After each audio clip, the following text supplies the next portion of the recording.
Chris Hansen here of Hansen vs. Predators. To catch a predator and have a seat with Chris Hansen, I'm going to need all of you to have a seat right over there because I've been going through some transcripts and there's something you need to know. You're watching TTFT. I'll be watching as well.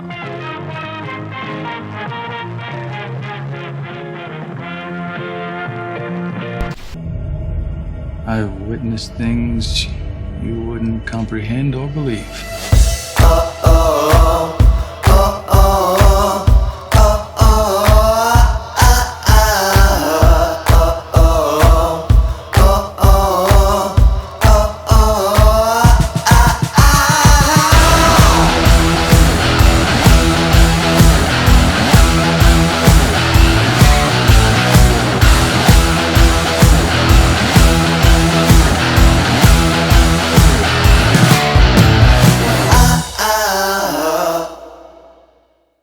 Thank you very much for tuning into this very, very special episode of That's the Fucking Trailer. This episode is filled with filmmakers, and it is for filmmakers. We're going to be covering today everything from having the inkling of an idea for the movie that you want to make, all the way to getting it in film festivals and beyond, and everything in between. We are joined by Michael G. Kehoe, along with Yan Birch, and Richard Leacock, stars in Kehoe's most recent short film, TV pilot 99 Problems.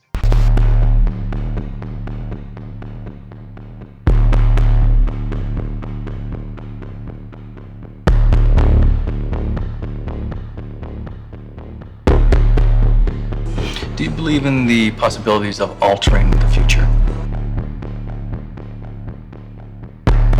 Knowing what you know about what he will be capable of, what do you do? I'd find a way to kill him.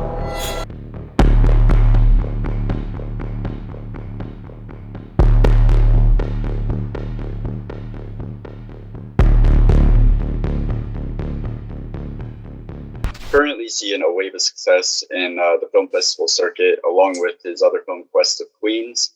His short film, Hush, before that, also blew up the festival circuit and inspired a feature film. And his very first short film, Second Dance, made official selection at the Sundance Film Festival in 1994. That's how you do it. That's how you do it. That's the fucking intro. That's how you do We'll it. get more into the credentials in a little bit, but how's everybody doing?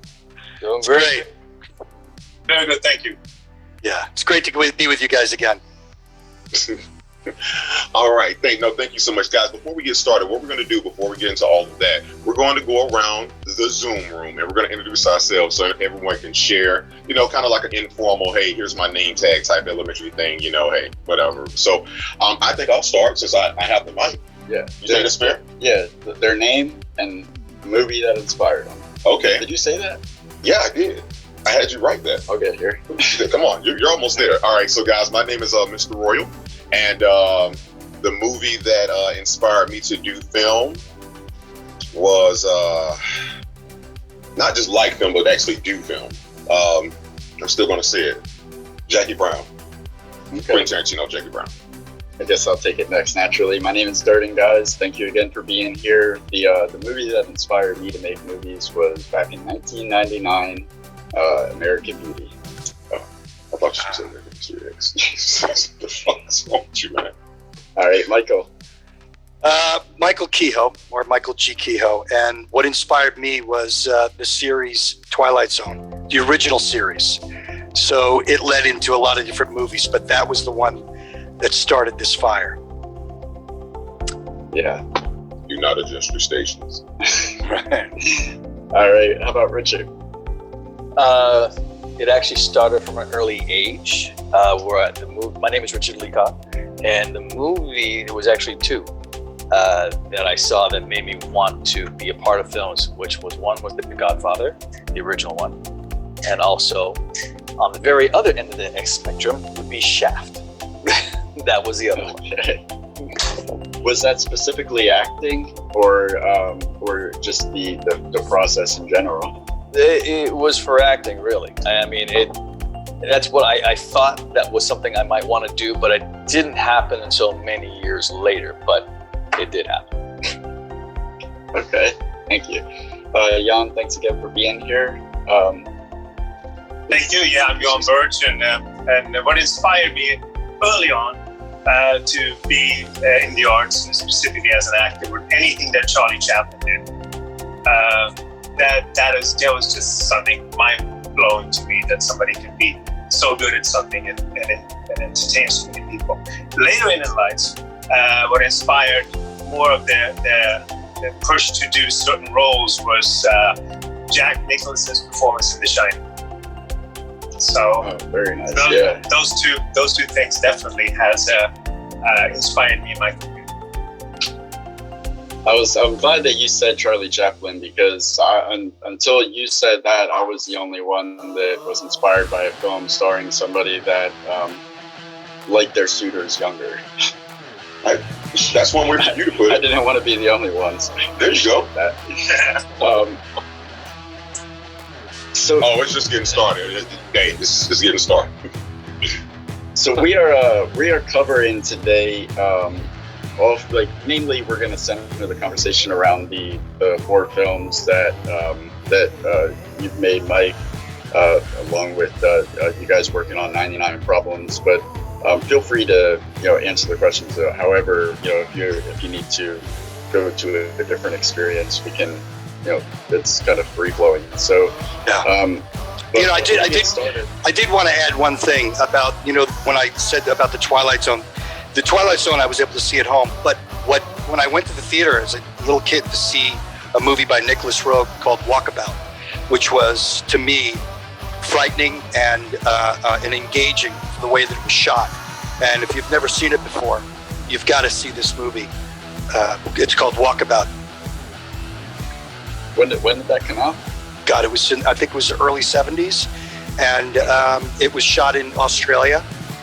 And it was about an Aboriginal young man who was going on a walkabout, but this family was out in the backwoods, and the father wanted to kill the family, and the young daughter and the son escaped.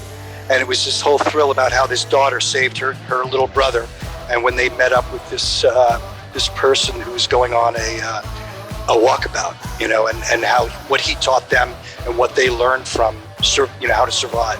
So it was a really engaging film that opened my eyes to filmmaking. Very cool. Yeah, the foreign films can really, they're always in for a ride with a suspense or horror film that's made outside of the U.S. most of the time. They go hard. They do. Yeah, they don't pull punches. Well, now that you're primed now. You're give an elevator pitch. This did a very good pitch for someone else's movie. Can you give us the 30-90 second elevator pitch for just to kind of, as we're talking about these films, people have a frame of reference for what they are, what the genre is, what the story is for 99 Problems, West of Queens, Hush, and Last Dance. Second Dance. Give you a broad stroke of all 4? Is that what you're saying? Yeah, and if you could do it, if it's possible, I know it's a difficult task for me, or it would be for me, but to keep them you're in an elevator for 30 seconds and you've got that much time for each one.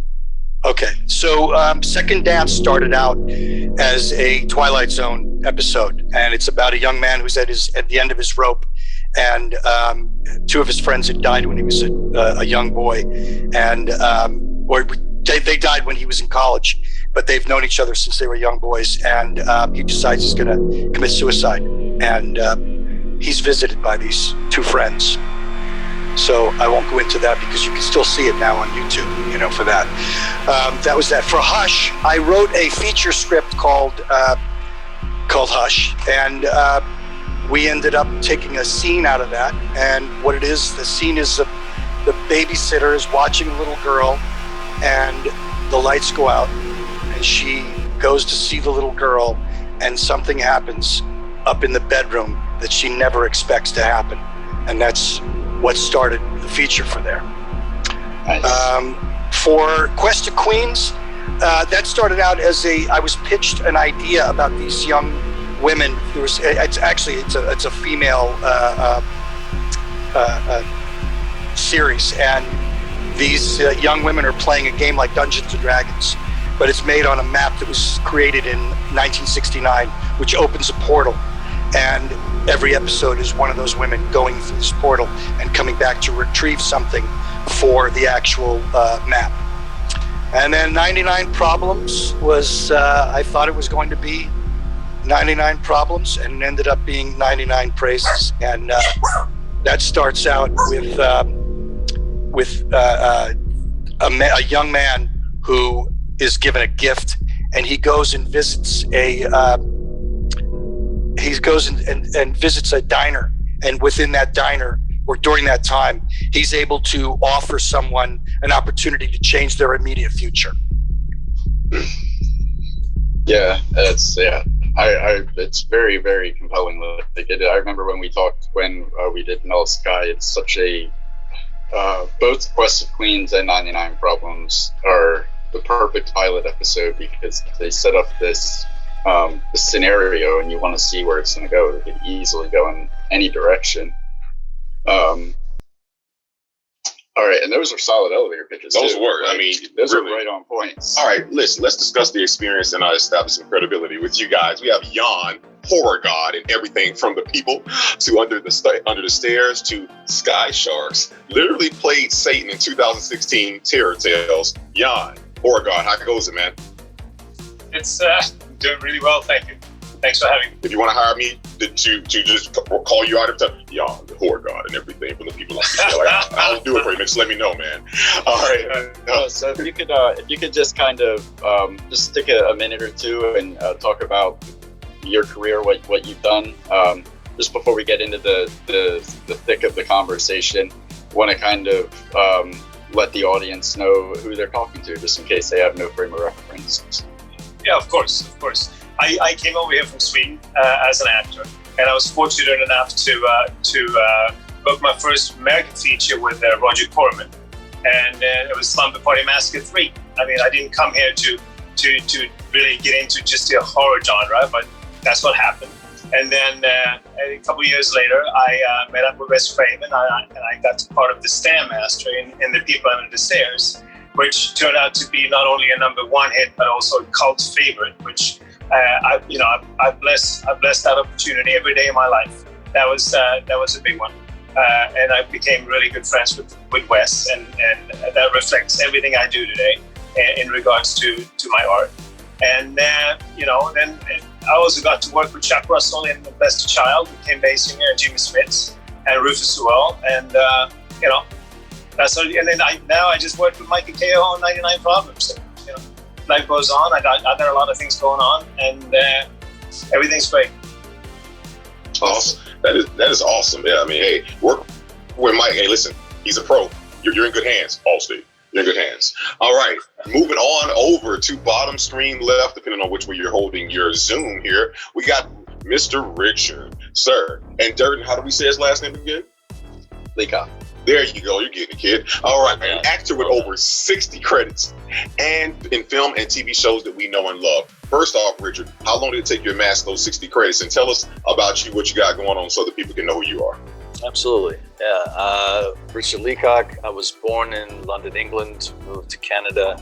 I started my career pretty much right out of high school in my first year of college. And I happened to be visiting someone who was working on the set of 21 Jump Street. And I guess they had to recast a role. And since I was there, they asked me to audition right there on the spot. And that's how I got my first gig on 21 Jump Street on the pilot episode. And so it's been about, 35 years or so, something like that, that I've been working in the film and TV. And I had my own series with Billy Ray Cyrus that I shot. That was about 5 seasons that we did. And appeared in the movie Lake Placid with Betty White, Bill Pullman. Everybody knows the scene with Betty White. And that's what they know from that movie right there.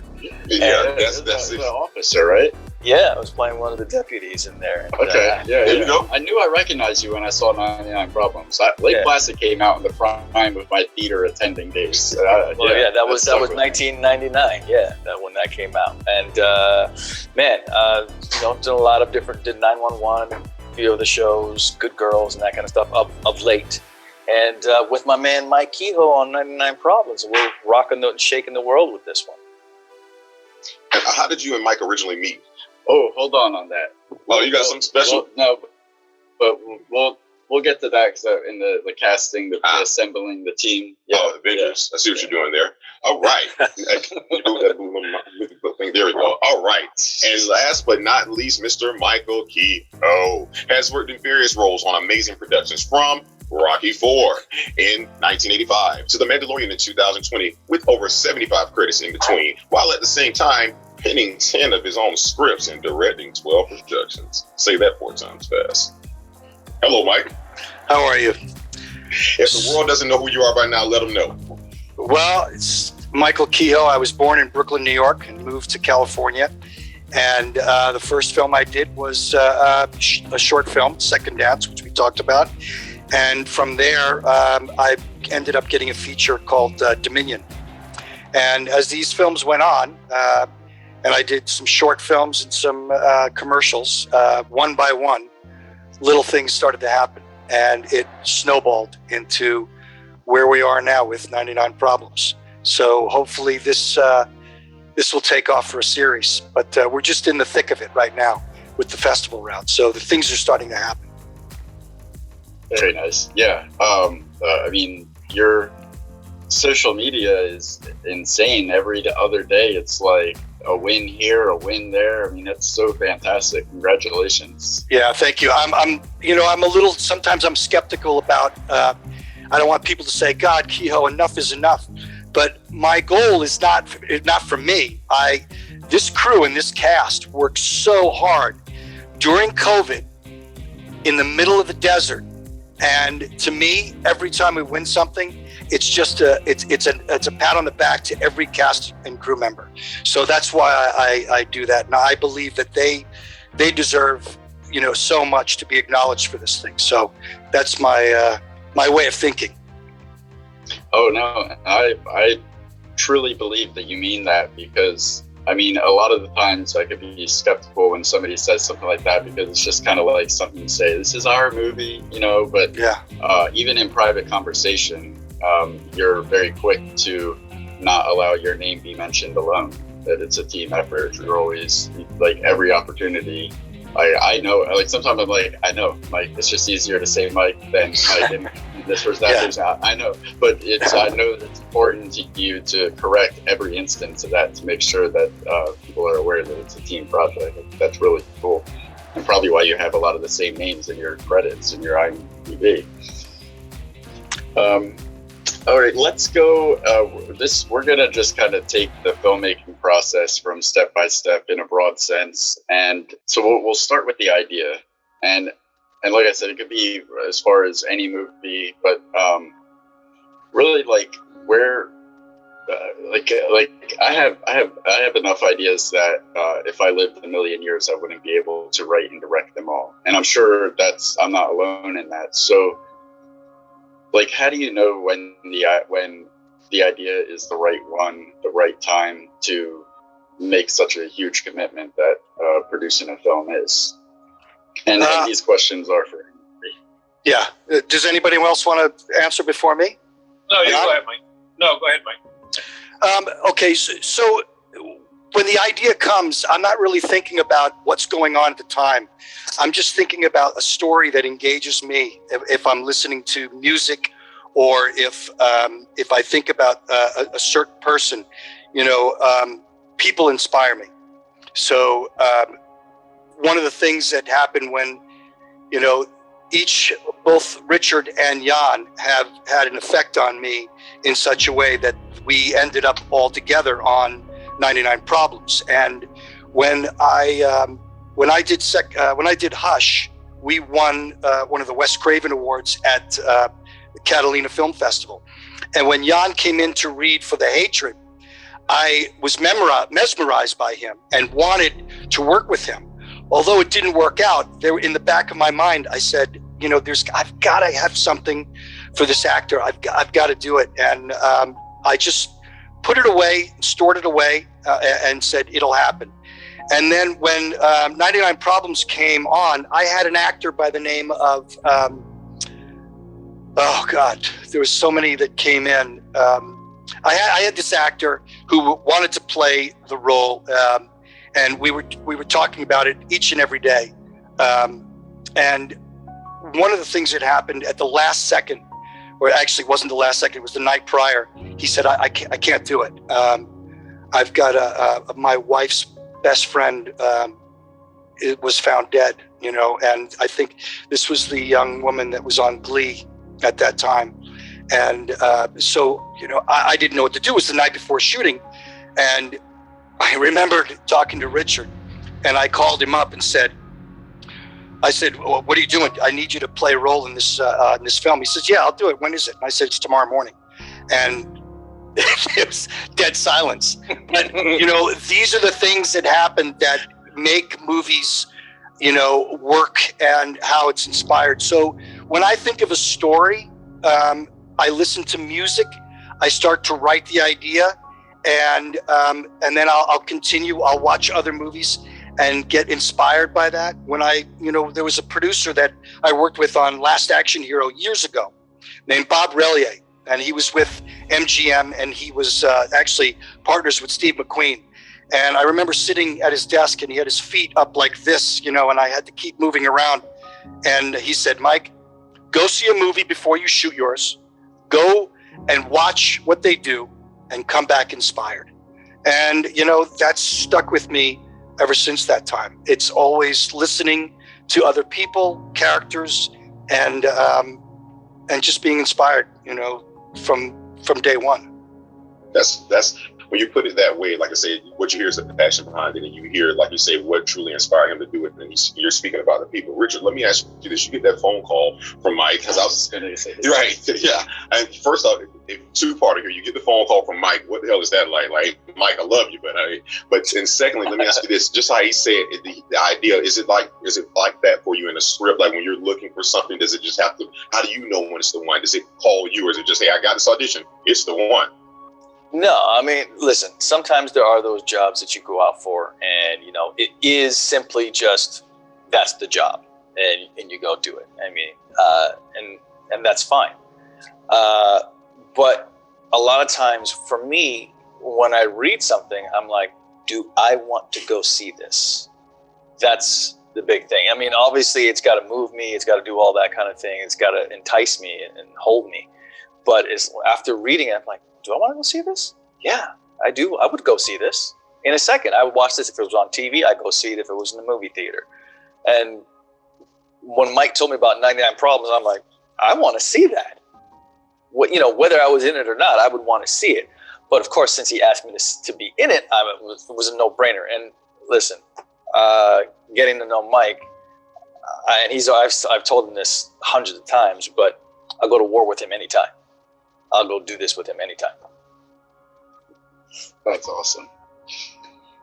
I guess that's why you got the call the night before. Yeah, I was ready to go to war. Yeah, wartime. The draft is. I mean, sometimes it can feel like that when you're working on a set. You know, we're out there, we're in the desert, we're together on this. We're in the middle of COVID. We're gonna be together, so let's make this work. Yeah. That kind of brings us perfectly into the pre-production. Just so you have the idea, you have the script. So what do you do next, like personally, like with these movies? You know, can you talk about getting it produced or getting the funding to get it made, and really what the value of favors and building quality relationships is? Yeah, well, I had a team already in mind, and the woman that I worked on this with, originally the story was she said, look, I've got this guy that has a submarine. So I said, okay, we'll do a story on a submarine with a small cast, and, you know, what's the story? What's the heart?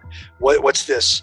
And then the submarine, you know, then they found out that the submarine was in San Diego, and I didn't want to take the whole crew down there and do that. I said, well, that's not working. So where else could it go? And then it became the diner. And then I started thinking about Twilight Zone. But I remembered, you know, Yan, and I wanted Yan for this. And when I put Yan in the seat at the counter, the rest of the movie started to flow. I did have a conversation with John Connor, and I said, just like I did in Hush, when we did Hush, I said, no lights at night, inside a house, only a flashlight. And John was a little, miffed, but he said, the great thing about him is he said, we'll make it work. When we did this, I said, I want the camera on a crane. I want to move, because I want the audience to follow everything through from frame one.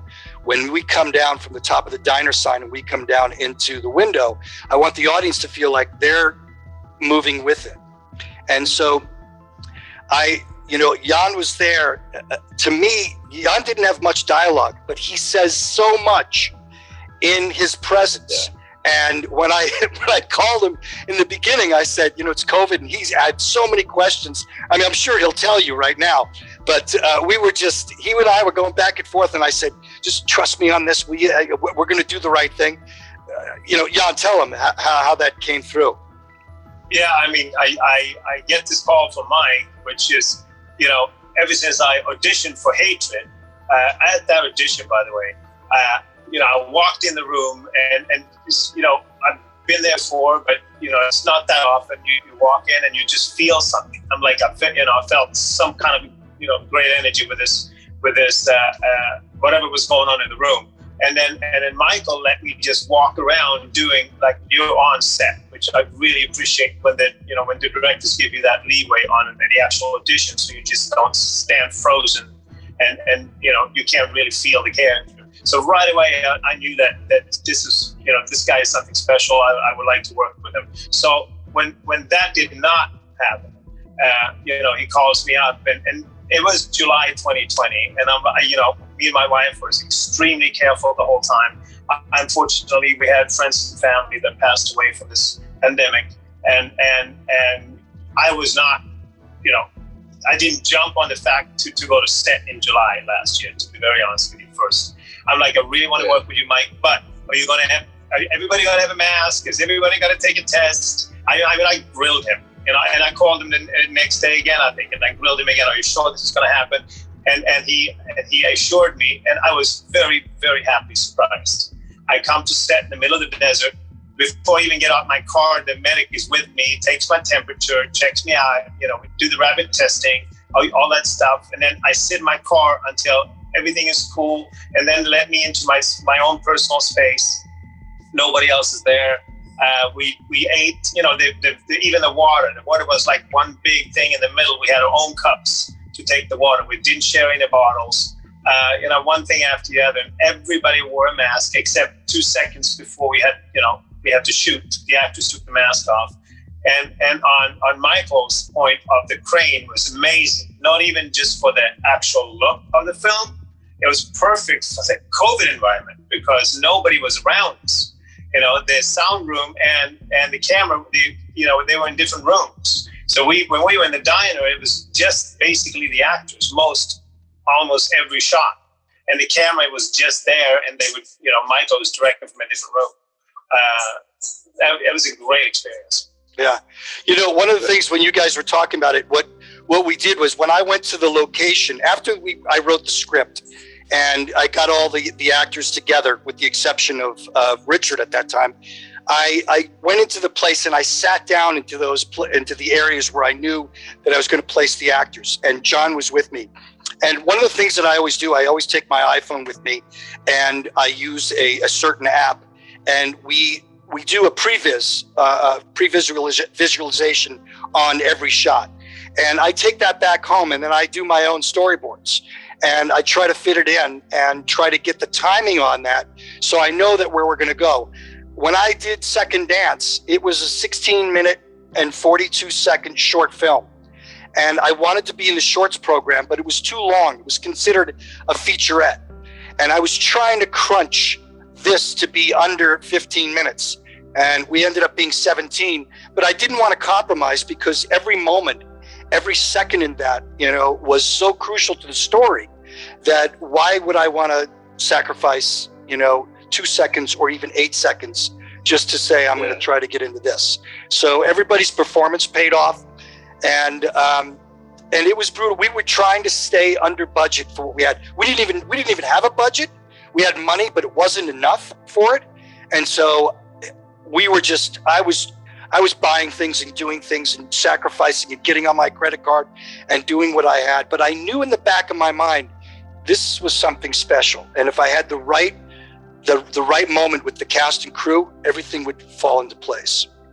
That's amazing that you say that, because one of the things Yan brought up, which is very important. Now, before this pandemic, there were no, the rules were the rules, but everything had to be rewritten when you guys came to set. And that's one thing, to come to set, you get in your mind to play this character, and now here's somebody either sticking something to your nose or taking your temperature, doing this. And so that's a lot to overcome from everybody's perspective. So let me ask you this here. You were mentioning finding the right person, and I want to ask you this, and maybe Richard can speak to this as well, because again, from you, Mike, from your side, the producer side, and Richard, you from the actor side, we want to talk about and let people know about the auditioning and the casting process itself. Like you said, you remembered you wanted Yan, but what I'm trying to get across is a lot of people think when they go to these auditions, if they don't get it, that they're not talented. But a lot of times it's not the case. No. Someone's looking for a certain look. Did you guys speak on that? Well, I mean, I originally had the actor Corey Hardick. Do you know Corey Hardick?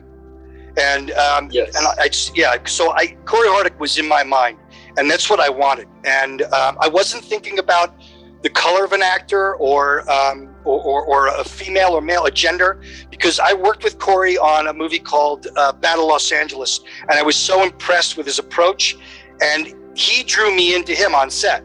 And once again, like I had with Yan, I said, I'm gonna get this guy, you know. And I called him, and he was the same way that, you know, talk with Yan. He says, I'm really skeptical. And then when he read the script, he said, oh shit, I want to do this, you know. And when the moment came about that, about not doing it, I wasn't thinking that I have to find another black actor. I was just thinking in my mind, who would fit this perfect moment? And, you know, Richard and I were having coffee over at Starbucks, where I write sometimes. And I said, boom, it's just like that came into my mind without thinking about it. And I think what I try to do is I try to think about the human element and not the gender or the color or the race. You think about the human element and what they can bring to the story. And to me, that's what emerges from the character of telling a story, telling a good story. Yeah, the performances are amazing in 99 Problems too. Richard, you pull off this. You're the perfect, I don't even know if I would say protagonist or antagonist, because you play it so well that you're able to. It sets you up like you're going to be the hero that we follow, but you also pull off this, like, you could be menacing too. Like there might be something else, and you're really good at conveying layers. And Yan, the best word I could think to describe your performance is just straight badass. Like, you embody badassness, and kind of terrifying. Like I when you say like you didn't want to do just horror films, I can totally I feel for you on that, but you're really great at it. Oh, thank you. Oh no, I just like to work, and I don't really like the word typecast in a sense, because nobody's really typecast, because they might be really good at something, and then people want them to do very similar things. It doesn't mean that that's all they can do.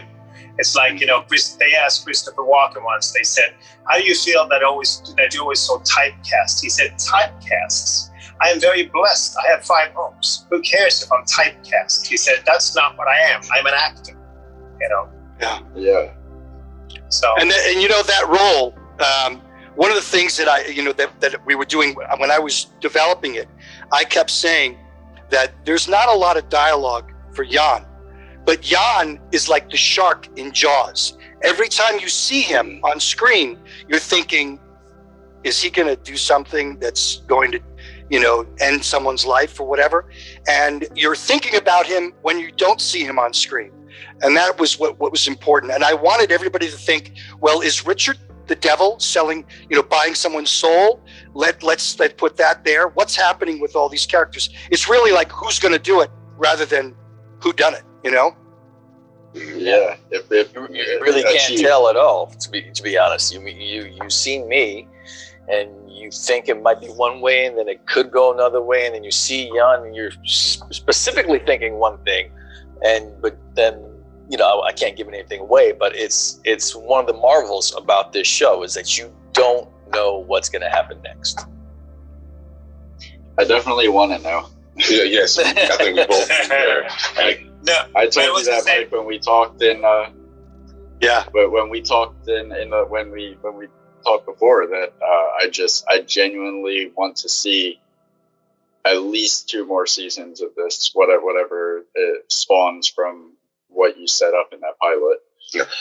Mike, what I want to talk about on this part would be when it comes to producing and having to do these things, and I believe when you produce something and make something, you feel like you're responsible for everybody under your umbrella, like they're following you. Let me ask you this: when it came for these films, when it came to securing locations, and I want to add on to that, with securing these locations, how hard was it or how easy was it? Because we want to talk about the value of having favors in your reputation and how it will follow you throughout your career. People get to talking. So talk to us about securing locations, and have you ever had to give favors or get favors back? How does that work? And you guys as well, maybe Richard or Yan, you guys knew someone, a friend who was auditioning for something. Like you say, you went to go see a friend. Maybe I need to come see you. And maybe somebody will just be like, hey, we need somebody else. Like, how does that work, guys? Yeah. Well, I mean, for locations and for, in producing during that time, I think what's important is to have, there's the creative side and then there's a physical side. And when you have somebody that, I always say, I want to surround myself with people that are smarter than me. And when I can get someone on the physical side that can actually go out and make those things happen, then I get that. I have this guy, his name is Rob Harper, who actually went and made the locations happen and have everything set. I do like to be hands-on because it helps inspire the moments for the film. But, as a producer, the producer thinks very differently than a director or a writer. For instance, when I did Second Dance, the night prior, and I think we discussed this the last time we were on, the night prior, the young actor who was 11 years old broke his arm. And the mother said to me, Mike, Theodore broke his arm. And I said, as the producer, can we take the cast off and then put it back on after his scenes are over? And thinking about that now, I was a complete idiot saying that. But then the director came, because she said no, and the director came out and I said, I'll make it work. And I made it work in the story. So in these particular moments, you always want to have someone, that's why you have actors and let the actors do what they do. You want to guide them with that map that you have, but having a physical producer that can go and make those deals, sometimes you have to try to figure out a way around. I was shooting a movie one time, a feature, and we were raking all of these front yards, and this woman purposely turned her sprinklers on just to ruin the shot. And the location manager said, I'm going to go down there. We got to give her a couple $100. We didn't have it. I said, no, go down there and tell her to keep the sprinklers on because it's working for the shot. He went down there. As soon as he walked out, the sprinklers went off and we got the shot.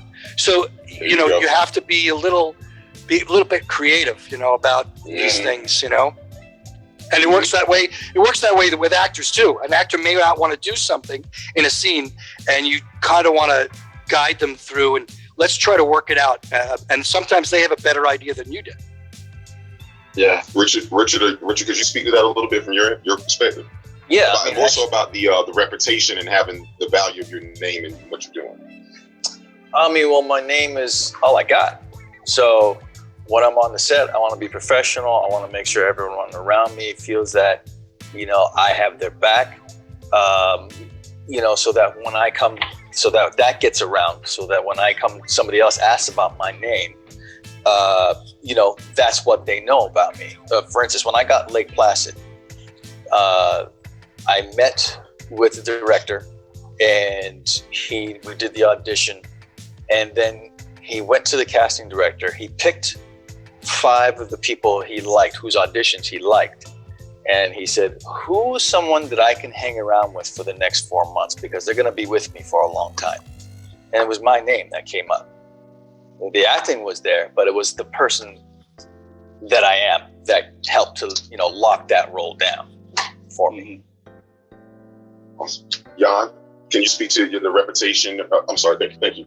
Yeah. Can you speak to, Yeah, reputation is very important. I mean, I believe, I agree with Richard 100%. Try to be as professional as possibly be. All actors have their own little things they got to do. I do too. I got to do, I used to be a lot into method. I'm a little less into method now because certain darker roles I have a hard time getting out of. So that's a whole different story. But so, I feel like I have developed and enough and evolved enough as an actor. I don't have to do certain things that I thought I had to do when I was in my 20s. So on that aspect, yeah, definitely. And then on favors, of course. I mean, the film industry, as many other industries, are especially in the indie film market, is built on favors a lot. And as an actor, if I'm making a movie and I have a great relationship with the director and or the producer, and they're looking for somebody, and I know somebody that might fit, I'm the first one to throw out names. Love to help my people out. I've done that several times now with the director Holly Wallen. I got it. I've done five projects with him, and I've got like 4 or 5 of my buddies that have been part of these films. It's something that feels good. It's the same as everything else. I think you do something good. Yeah, I don't expect it back from them, but it just makes me feel like as an actor too, because as you know, probably know, or I will tell you now that acting is the profession of rejection. You get 99% no's and 1 yes, if that. So it's really good to have good relationships and know that somebody else might have your back, as long as you always try to have everybody else's back. I think that's important. Yeah. I want to add one thing about that.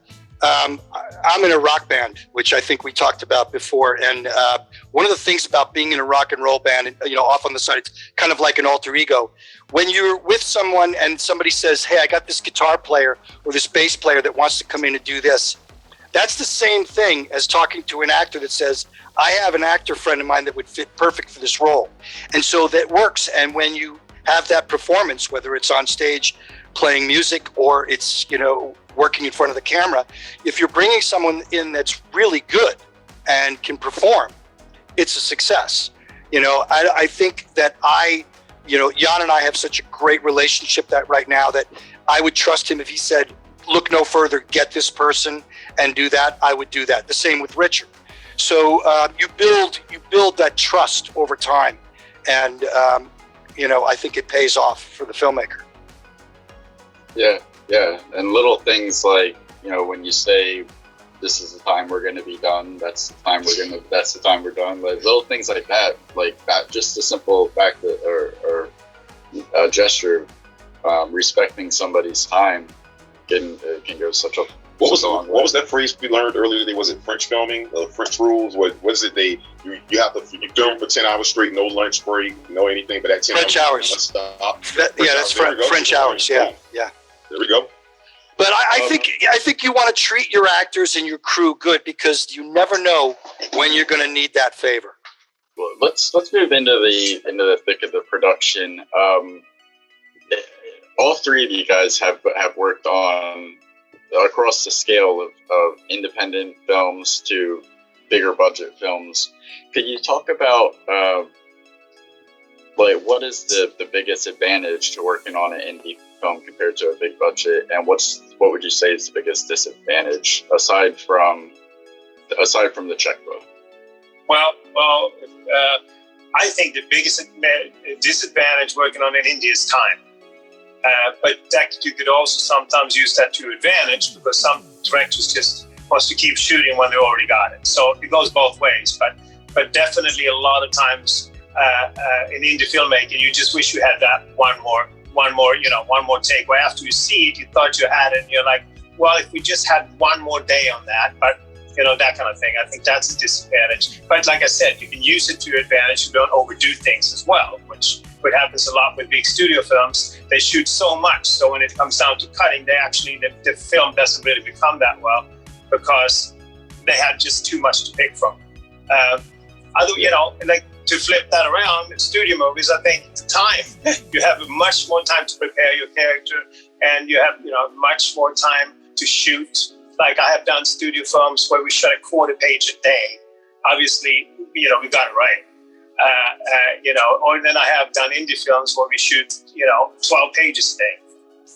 So it's a huge, difference in the same time as if you can keep yourself prepared. I think the key thing for an actor, at least, is no matter what it is, no matter how small or how big it is, you have to take care of your own. You have to make sure you're ready whenever they say action. Yeah, I think also one of the things too with independent film, one of the good things is that you get to make it and shape it how you want it. There's not, necessarily, having a lot of cooks in the kitchen. If you're in a studio film, there's going to be this producer that's attached and this other producer that's attached have nothing to do with your film whatsoever. They don't necessarily know what your vision is, or maybe not see the vision that you have. So sometimes being an independent film is good for that reason right there.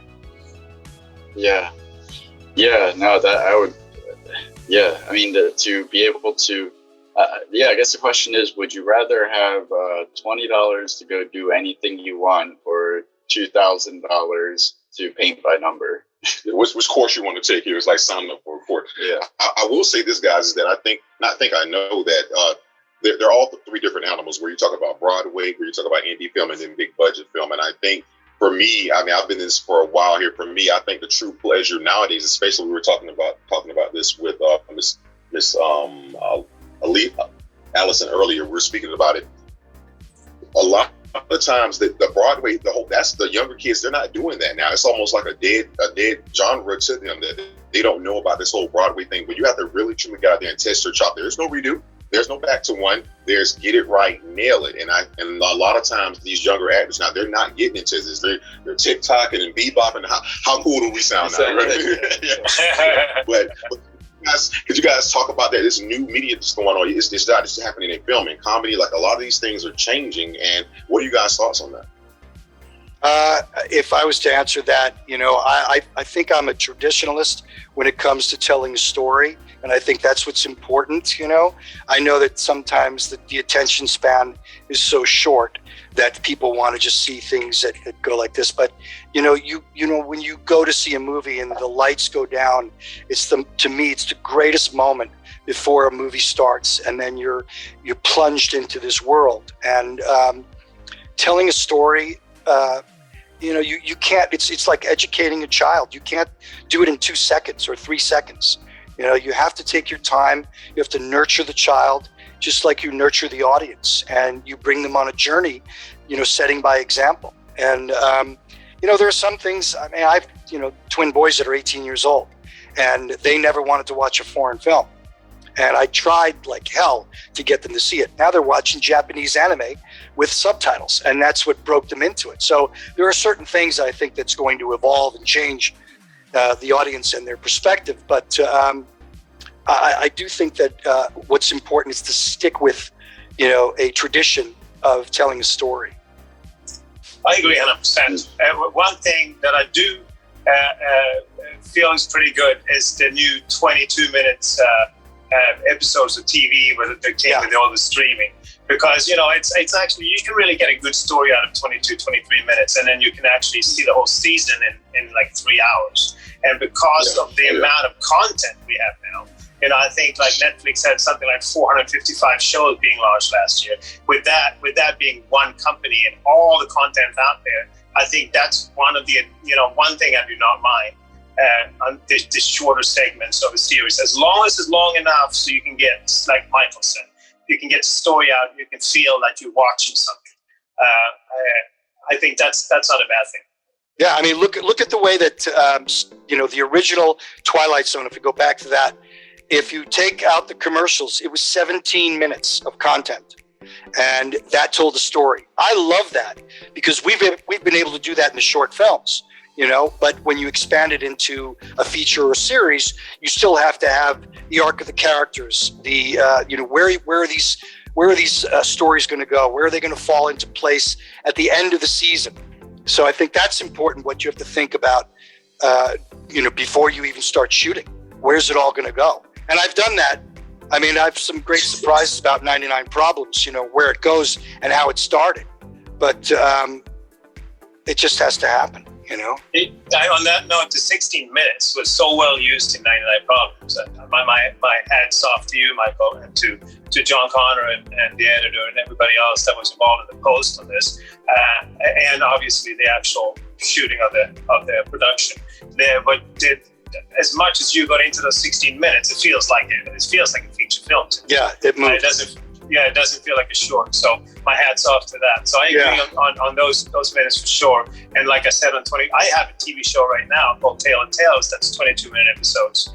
And I was a little surprised and hesitant when I took it on, but now watching it, I'm like, I like these little shorts. And Cobra Kai did the same thing. It works. Yeah, our producer Tori London, when we were coming up and developing the story, she was trying to develop it in such a way where we can contain it. And I said, if you're going to contain it, we could tell a story in a short amount of time. And then when I brought John Connor in, and he said, how long do you want to go? And I said, let's do what we did with Hush. Can't do 5 minutes, but let's try to tell this story in such a way. It ended up being 16 minutes and 49 seconds, but I think we achieved it, and I didn't want to cut anything out, and I wasn't even thinking about that featurette thing as opposed to a short. I just said, we'll tell the story, because if I would have compromised on an actor's performance, it would have affected the entire movie, and I don't want to do that.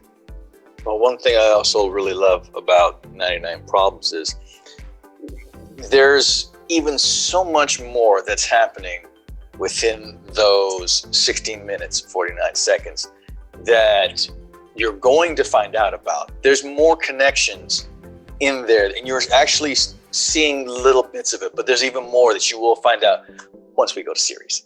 On that note too, I think it says a lot about Michael's casting in this as well, having met all of us and knew what we were about and what we could do. Because when I got on set, I felt like something clicked right away with I had no idea really who was playing what at that time. Actually, I just saw Richard with his pages, and now I understand.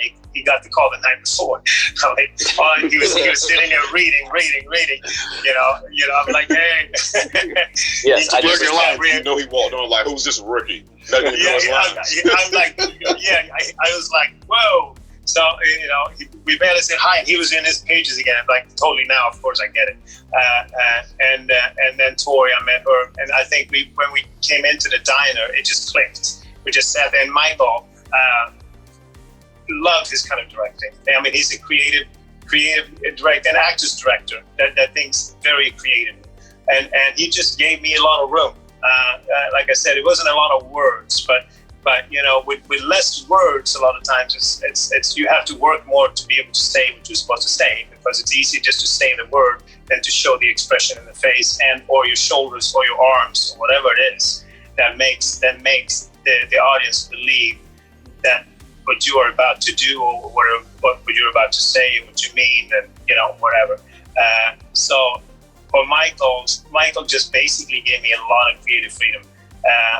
And I think that really worked as well for this. And I'm sure he did the same thing with the rest of the actors. So hands down to Michael again for getting the result he got out of this. I had a relationship with a very good friendship with Sala Baker, who was the cook. I had met him when I was working in New Zealand on Last Samurai, and we did a behind the scenes story to show the crew at the wrap party. And I always remembered him. And the next thing you know, I see him in Lord of the Rings, and I see him in the Mission Impossible movies and Star Trek and Mandalorian. And I knew that there was something there that I had, and I wasn't taking him because he was on that. Everybody that I cast in this, I had a personal relationship with, and it was kind of like saying, what will fill in this glass here perfectly?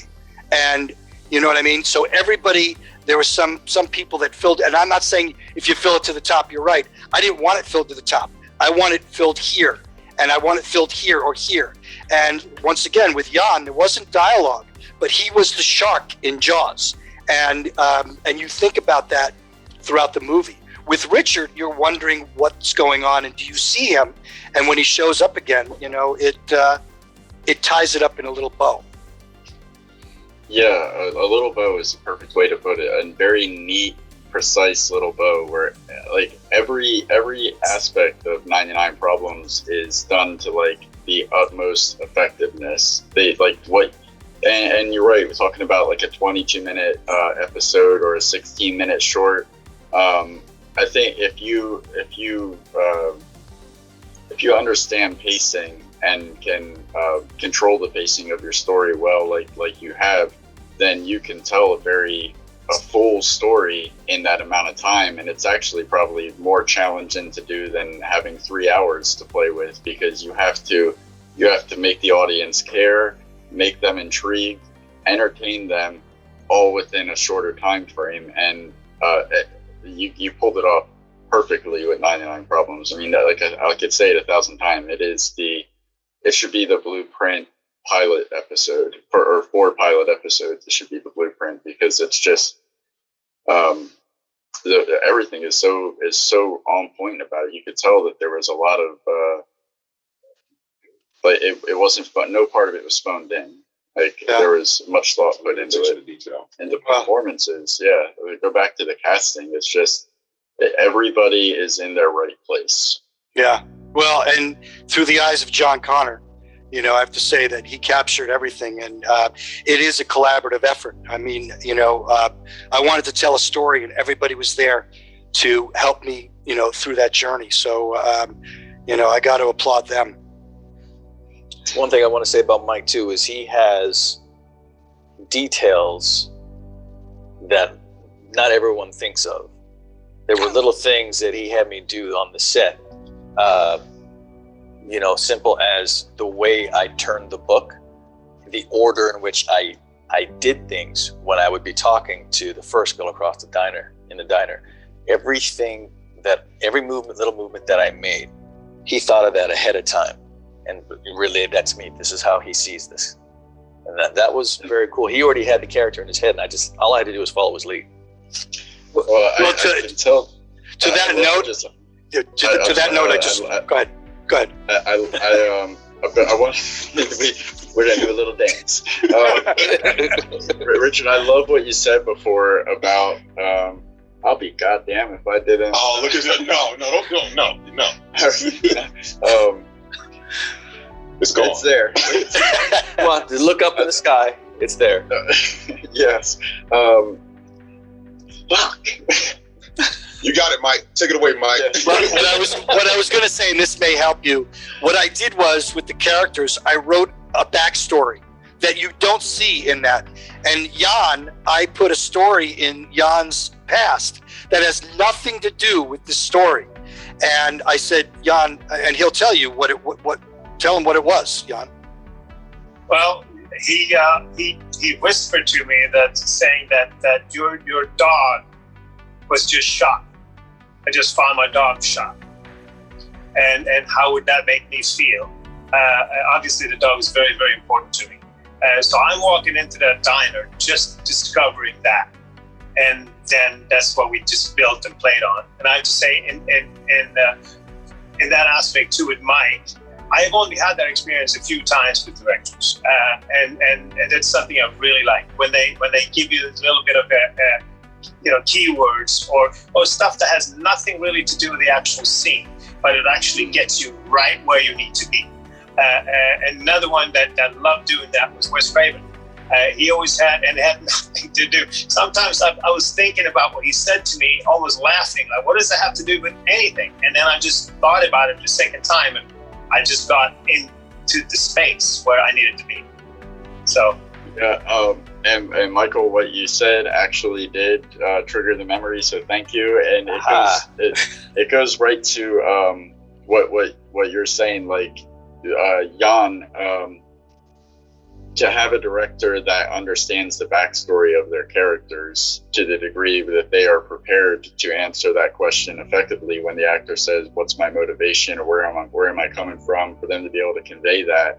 And what I was trying to recall before, going back to what Richard said, again goes to what you said, Mike, about having that backstory. Is Richard, you said that there's this moment happening in 99 Problems, but it's like it's planting these seeds that give you the sense that there's a world being built on the outskirts of what you're seeing, and it entices you to want to see what that world looks like, what's happening in it. And I think that goes back to just the thoughtfulness that goes into this is not just a short film. This is something that is meant to be bigger, and you get a sense of that when you watch it. For me, everything that happens in that diner in my head is connected.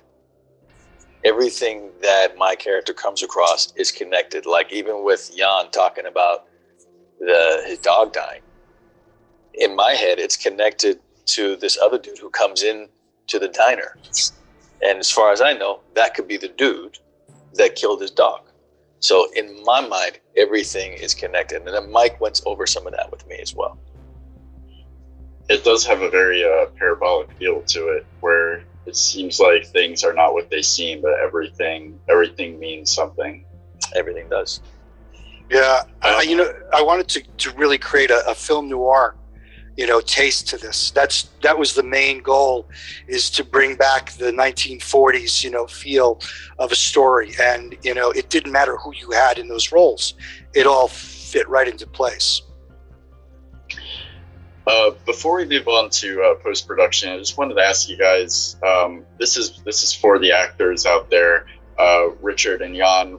And Yan, you kind of spoke on this, where you talked about how you would go method. You don't so much anymore, because sometimes with the darker characters, it's hard to get out of that headspace once the role is done. But I'm interested to know what you guys process is in general, how you approach when you get a script, how you break it down, how you go about memorizing the lines, and how you turn that into a performance. You want to go first? Yeah? You go. Oh yeah, whatever. It's okay. First, I read the script several times. I try to feel, the character. What could he be about? And if I don't get any directions on a backstory from the script, or if the script is based on a true story or a book, then if they have backstory in that, obviously I research that backstory. If no backstory is given, then I usually create my own backstory. And if I have a good contact with the director, which I normally do, I talk to them a lot. I call and I say, okay, so what do you? Is this what you see? Could you see this? And a lot of times to give you the creative freedom. But otherwise, if they do have specific opinions, then obviously I take that all in, and hopefully they give you the creative freedom to give them a few options, or your first choice. And if it doesn't work, you have a second choice, and you just build from it like that.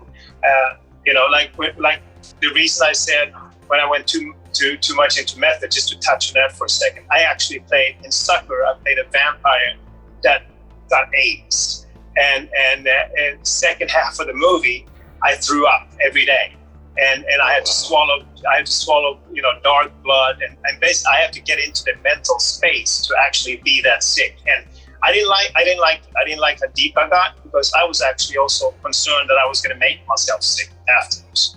And for 2 months after we wrapped, I threw up every 2 days. So that scared me a little. So that was just to explain a little bit why I try not to, but don't have to go into that deep at this point. Thank you for sharing. Yeah, I was definitely curious. I'm always curious about somebody's experience in method, because it's just it can get really intense depending on the character you're playing. Yeah, of course. Richard, how about you?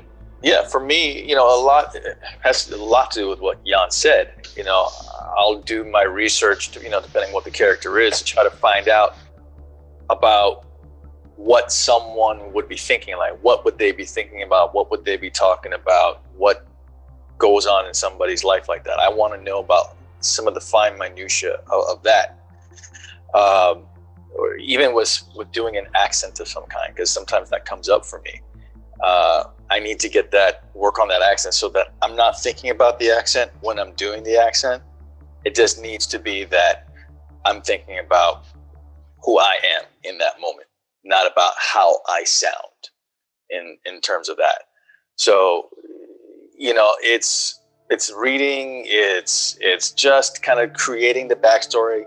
As Yan said, sometimes you don't have a Mike Kehoe when you're on set to give you all that information that was just so lovely. It gives you all these gems to work with. So sometimes you just have to create that for yourself. And that's important to be able to do that for yourself. And now, guys, I'm sorry, but I kind of have to jump off right now, unfortunately. Well, Yan, thank you. Mike gave us the heads up earlier, but please, thank you so much. We're going to make you look good when this comes out. You already look good. We can't make you look better than Mike, but we'll try. Oh, thank you so much for having me, and I'd love to be on again. I thank you so much. We're doing People Under the Stairs for Halloween, and I will definitely be in touch. Oh yeah, cool. I can get you 3 other people. We can do it. There it is. See, values, relationships. Well, then how it works. Talk to you soon. Thank you so much. Again, thank you all. Bye. I wanted to ask Mike, while we're on the subject of process, we kind of get a feel from talking to Yan and talking to Richard about your process as a director, the kind of director that you are. You're an actor's director. But internally, in your own headspace, when it's time to step into the director's shoes, when production is about to begin, like what's happening with you? Well, I storyboard everything, prior to it. So I'm in the director's world prior to the actors.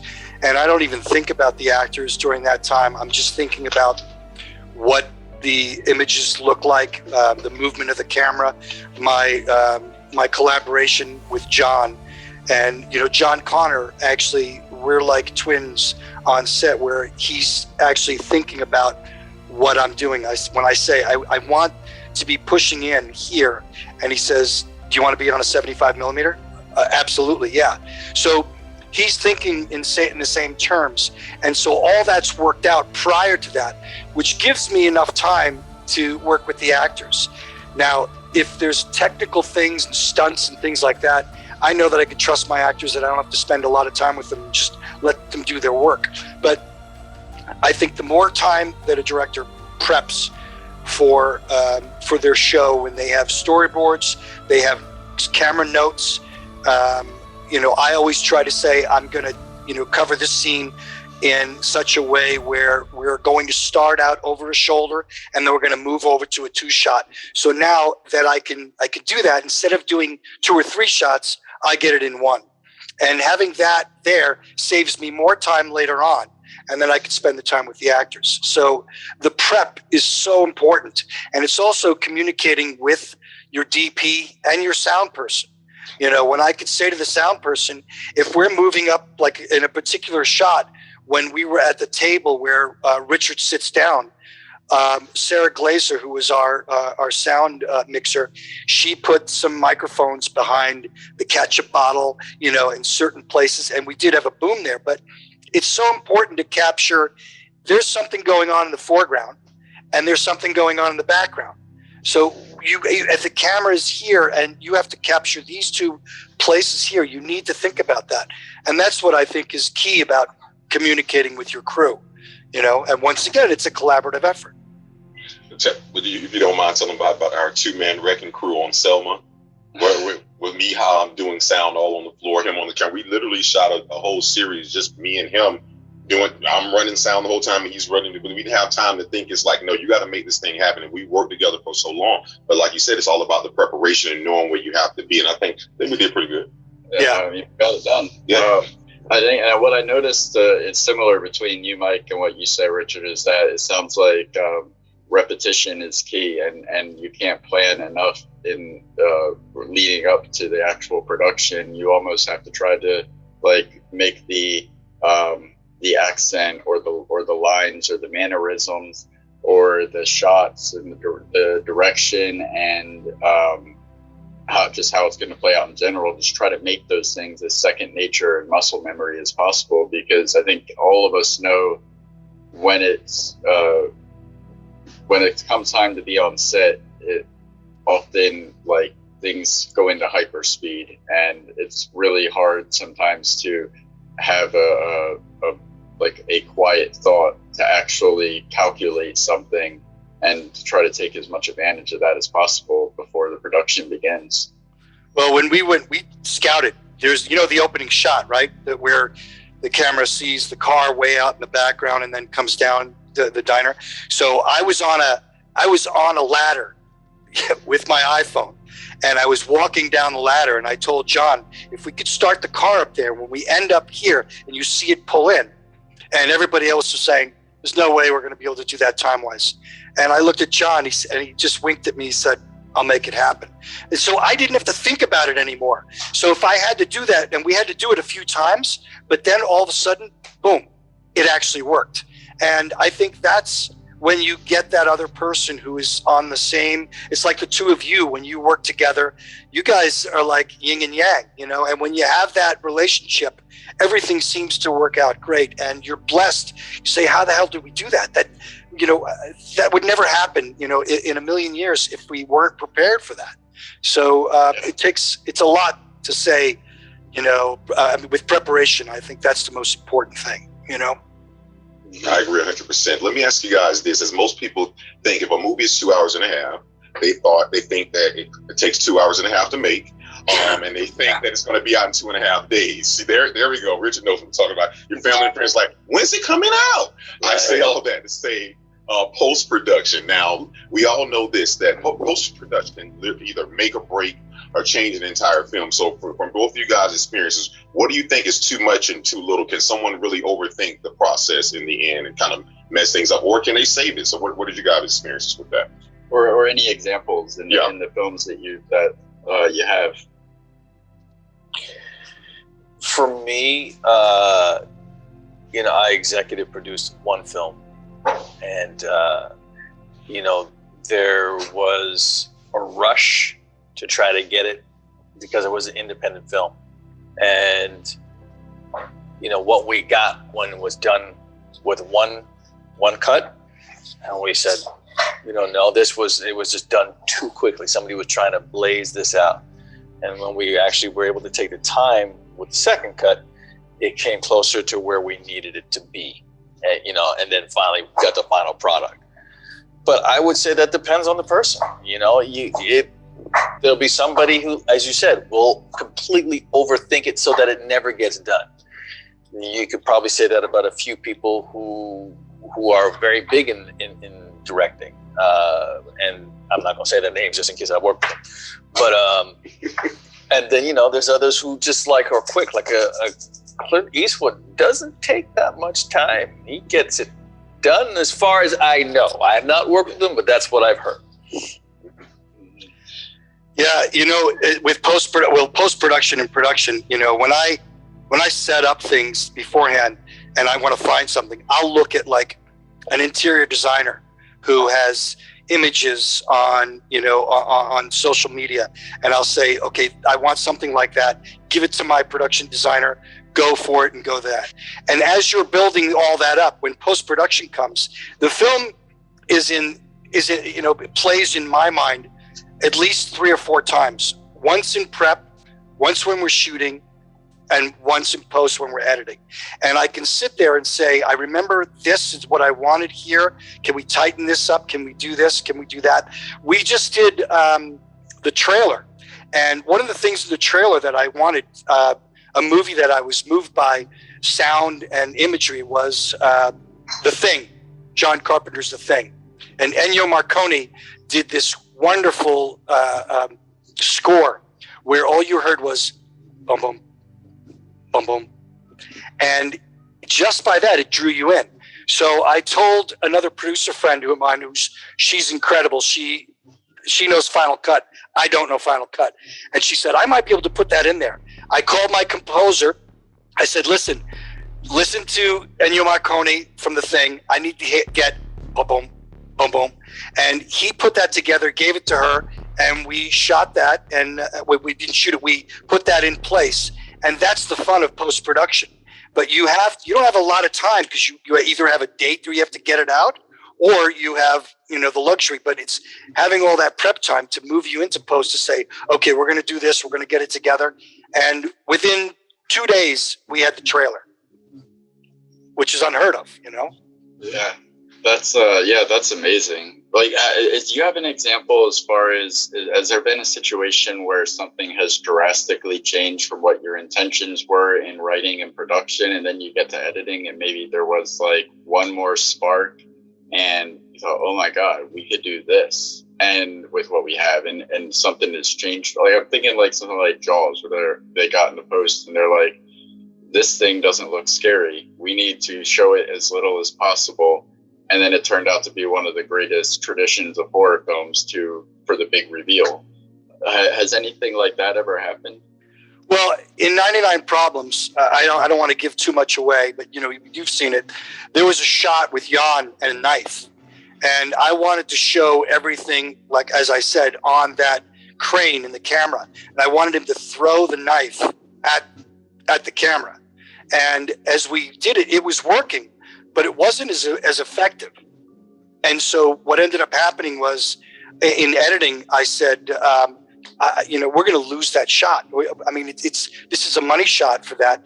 And I was sold on myself. I needed to have this go in and get the knife coming at it. And my editor, Fabricio, we sat together and we talked it. And he said, think in terms of like a commercial of just doing the images moving, and it still tells a story. So I think it was like in the 5 cuts, it worked out to where it was. And I said, you know what? That shot that I originally wanted would never have worked now with this. So it does help in post-production to have someone else that's collaborating with you. Yeah, 100%. Have either one of you guys heard or said this before? And watch, will you never say it again when you depend on something?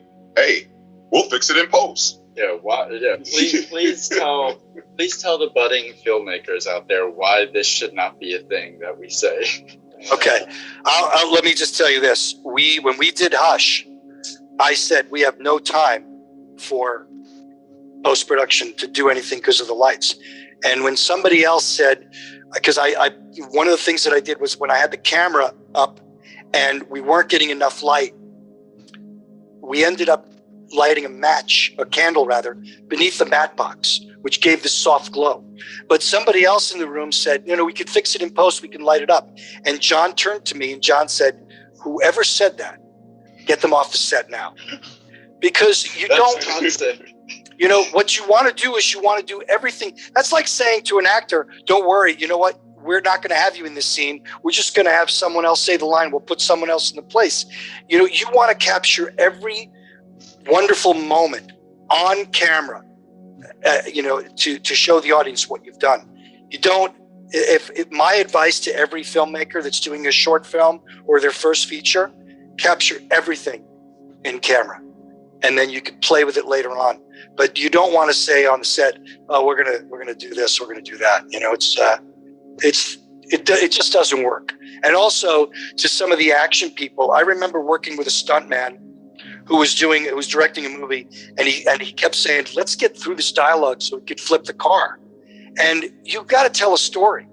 So engage your audience in the story and show them the action later on. But the action is not going to tell the story. It's going to be a part of the story, so don't lean on post, lean on production. I have nothing to add to that whatsoever. The man has made the point. So, I mean, you can say that in jest. Right. Don't make that for real, though, because that's not going to work out for you. Yeah. Enough said. Yeah, if you're there, might as well get it right. It's just like photographers say, like when they try to get, the better you get, and with film as well, the better you get it in camera, the less you have to do in post. You don't want to be leaning. It's not a coloring book, guys. Mm-hmm. Let's get it right the first time. Yeah. So you have the film edited, first draft. What do you do with the do you show it to? So you have like people that you trust that you usually show it to, or do you try to get like a unbiased test audience? And how do you handle this, like, I spent 2 fucking years writing this script and making this movie, and you're gonna come in here for 2 hours and tell me all about what I could do to make it better. It took me a real long time to actually take that. Like, these are the people I'm trying to please. Why am I so unpleased when they're telling me what pleases them? Right. But there's also that balance of not, knowing where to draw the line as far as what your vision is. And sometimes it's not always a good thing to try to please the audience, because sometimes they don't know what they want until you show them. So where do you guys fall as far as that goes, as far as, getting the first draft to a final cut? Well, first off, when I finish, the first person I show it to is my DP. We go through everything. We finish the color on it, and those moments. The great thing about John is John's worked on, every big movie, every small movie. And then once it's finished, what you do is it's like having a piece of pie. Hey guys, I just wanted to take a moment to address the irony that is at play right now. For the last portion of this episode, you're going to hear a little bit of audio interference. This didn't present itself in the monitors and the live playback when we were recording the episode. It didn't make itself apparent until I got home with all the footage and put it on the computer and saw what Zoom had spit out on the other end of their conversion. So this is actually a great teaching moment of why fix it in post should not be a thing. I've done my absolute best with the limited knowledge I have about audio production to clean up this audio with the time we had to get this episode edited. So it's definitely an improvement from what I brought home, but this is why when you're on set, you should do everything within your power to make everything as perfect as it possibly can be, because more often than not, you're going to get home with all the footage, put it on the computer, and something is going to present itself that you weren't aware of and sometimes couldn't have been aware of during the production itself. So even when you do everything that you can, you still might end up with unforeseen issues in post-production that spawned during the production itself. So do everything that you can to mitigate those things. And yeah, I do apologize for the weird sounding audio from this point on. But it's, yeah. Let's just get back to the episode. It's like having a piece of pie. You've got to give someone a little taste. If you shove the whole pie down their throat, they're not going to taste the pie. They're going to throw it up, and it's just not right. So I try to get little by little, to get an opinion by someone and have that person see it, and then one other person, and then you start to hear what's going on. Everybody may say the same thing, like, I didn't understand this or that piece, and you can go back to editing and you can trim it. But once you lock picture and you put, the sound mix and the score to it, you're in the water, and it's, that's it. Yeah, for me, I tend to show a lot of those kinds of things. Like if it's a script that we're either writing or I'm going through a script, I tend to take it to my brother who's also an actor. And he's one of the most critical people, because everything for him has to make absolute sense. And if it doesn't make sense, he'll find it and he'll tell me. So I usually go to him for him to give me an idea of where I need to go. And he does the same with me, but more so he has a very critical eye, and it's a good thing that he has. It must feel so good when he's pleased. Oh my gosh. We'll go see a movie and we'll walk out. I'm like, you didn't like that, did you? Yeah, but he's like, no, this, that, and the other. And then, when he comes out of a movie, and says that was good, I'm gonna tell you. Well, I'm like, wow.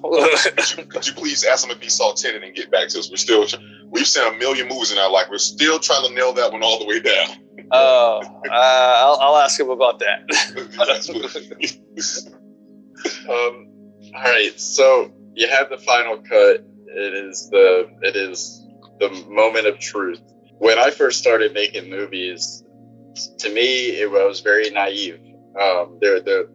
Couldn't just Google stuff and find out reality. It was just kind of what our preconceived notions were. And my preconceived notions, I read Robert Rodriguez's Rebel Without a Crew. Yeah. And I got fired from my construction job because I was reading that. I couldn't put it down. I was like, go ahead, fire me. I'm going to go make a movie.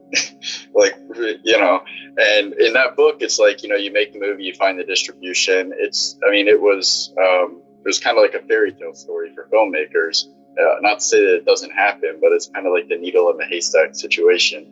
And then you think, you get it into film festivals, it does well in film festivals. And then, so I want to talk about that. Like what are the pros and cons of the festival? Is the festival for every filmmaker?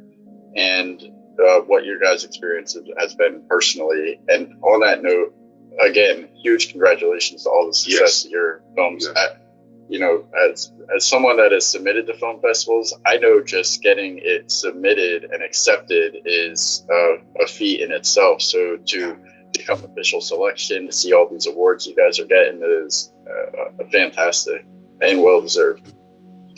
Richard, do you want to start? For me, the film festival thing, it can be hit and miss, I guess, really.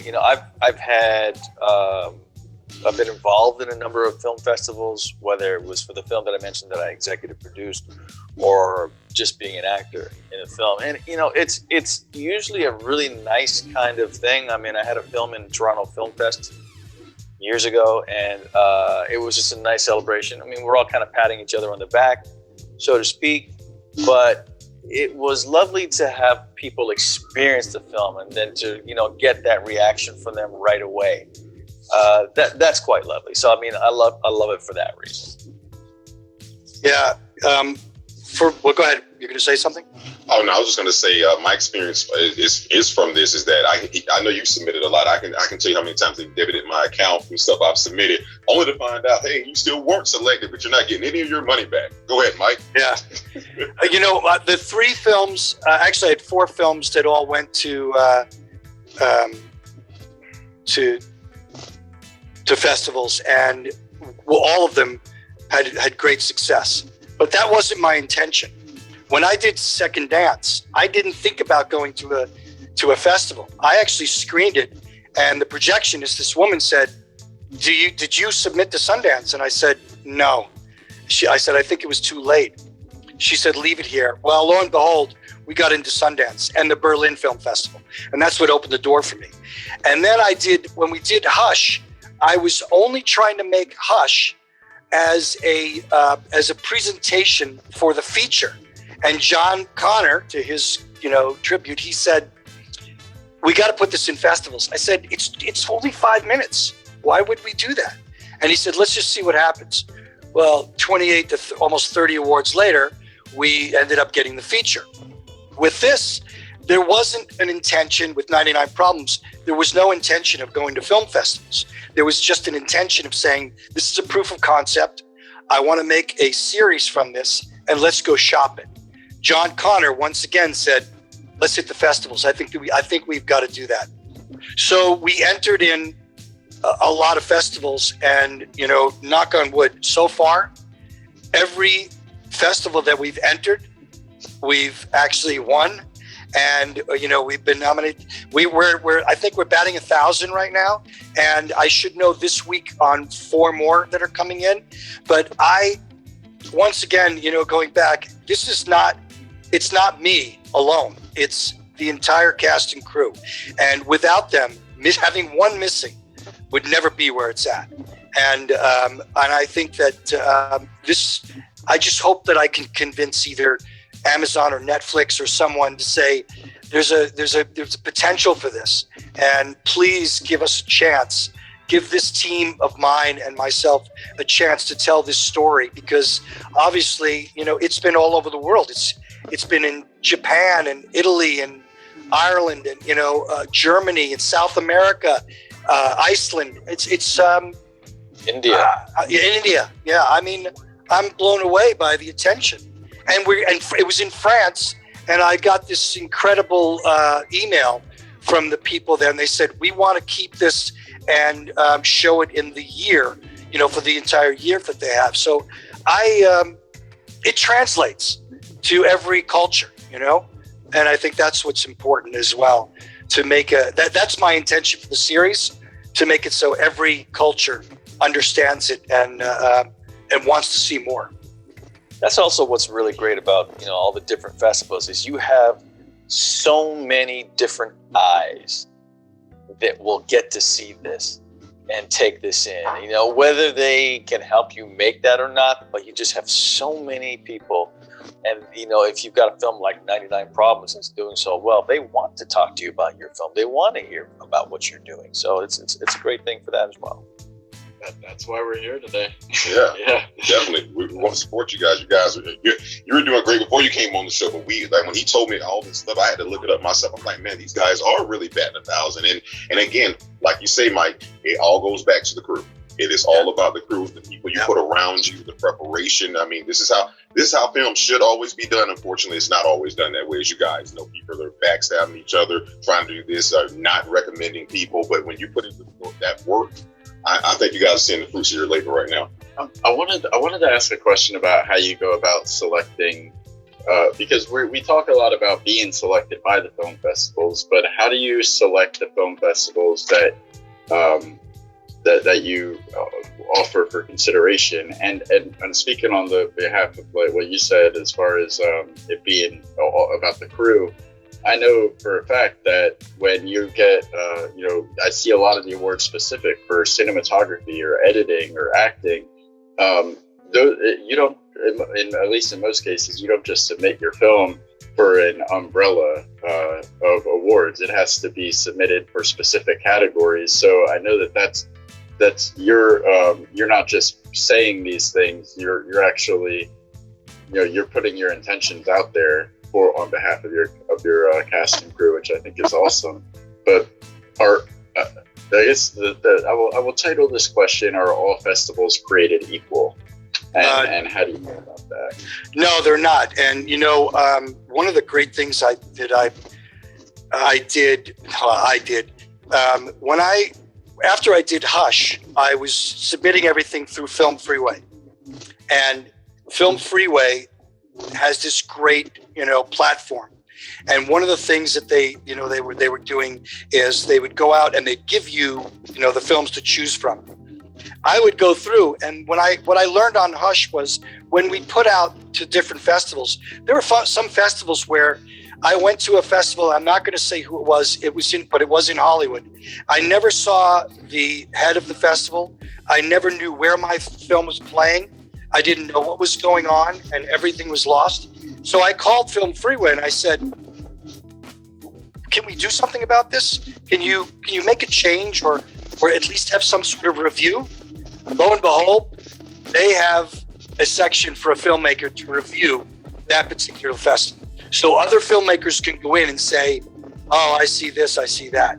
I try to look at each festival and see what they are portraying, to their audience.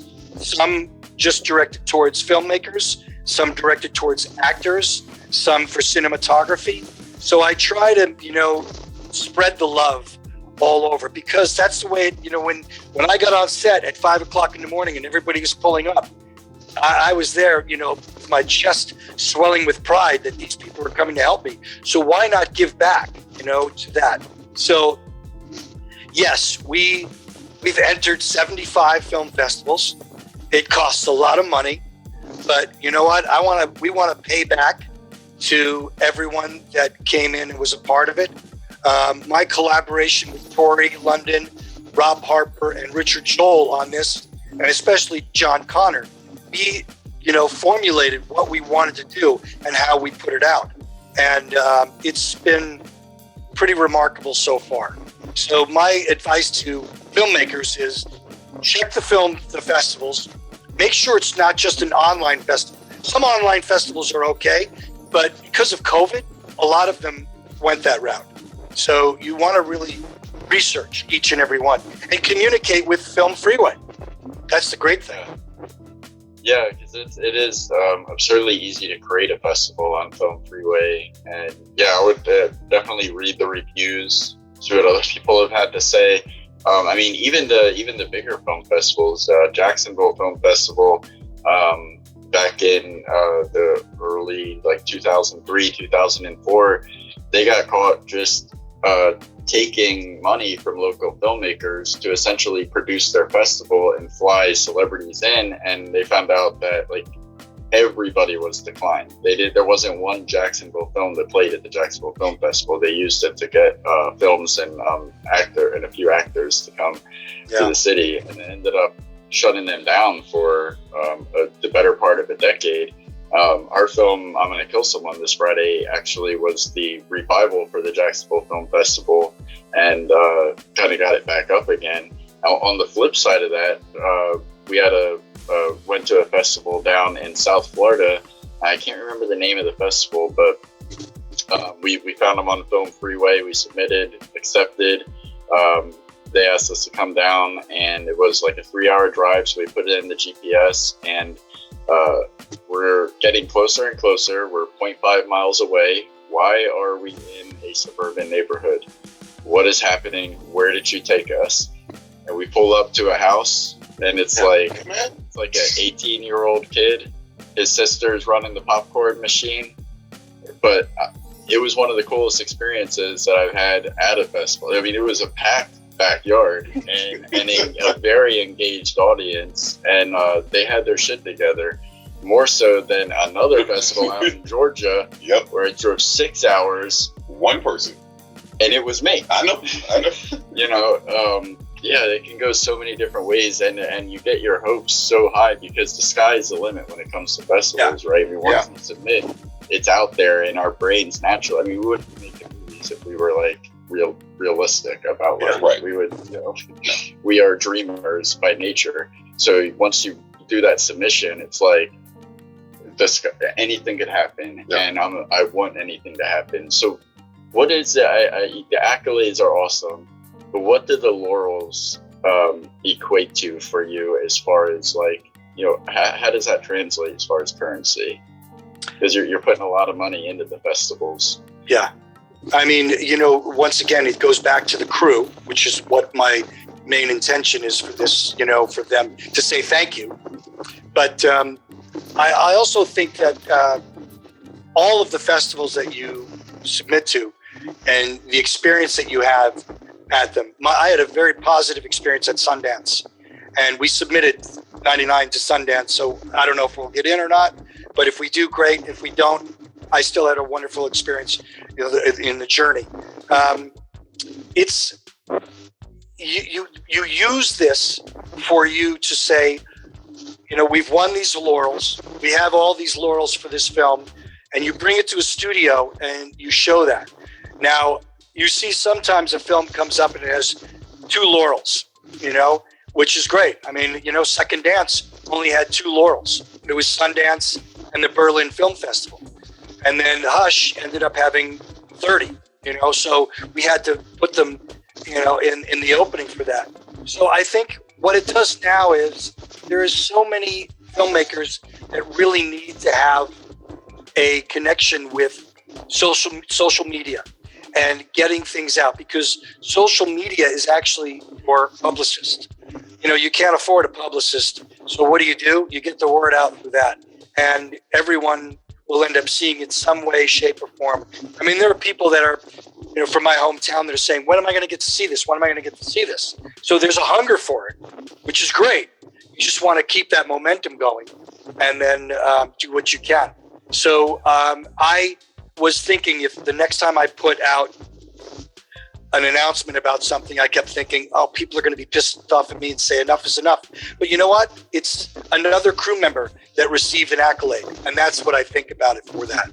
So on that, as well as opening the door to a studio, I think that's the goal.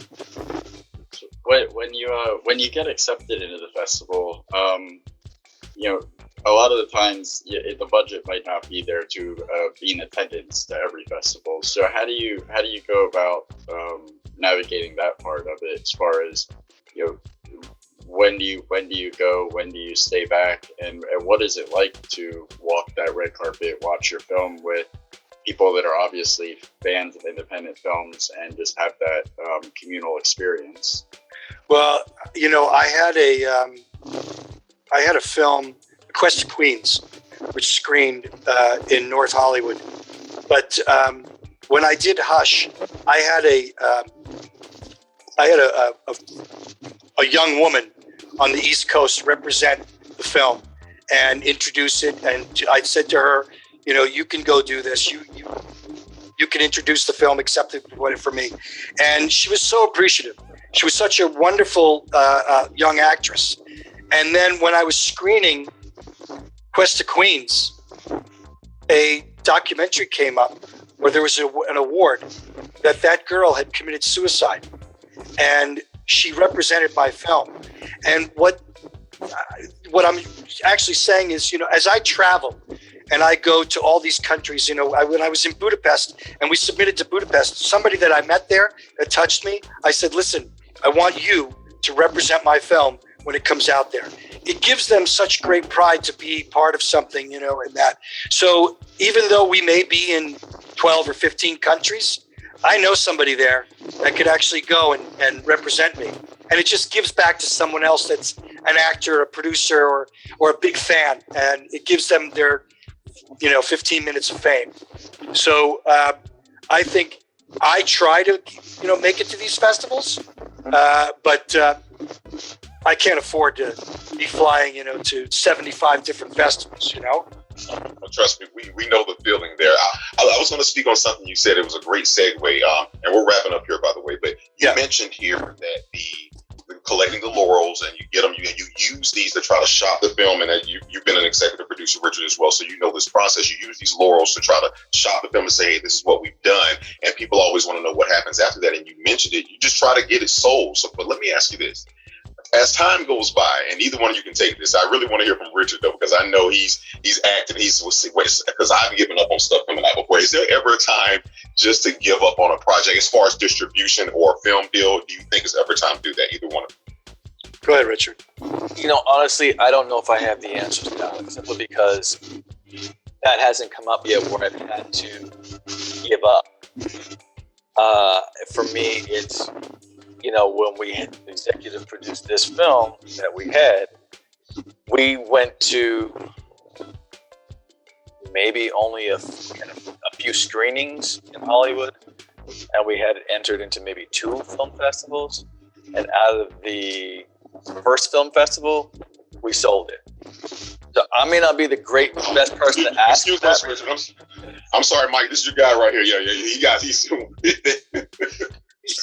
Yeah, congratulations. There it is. So kids, that's all you got to do.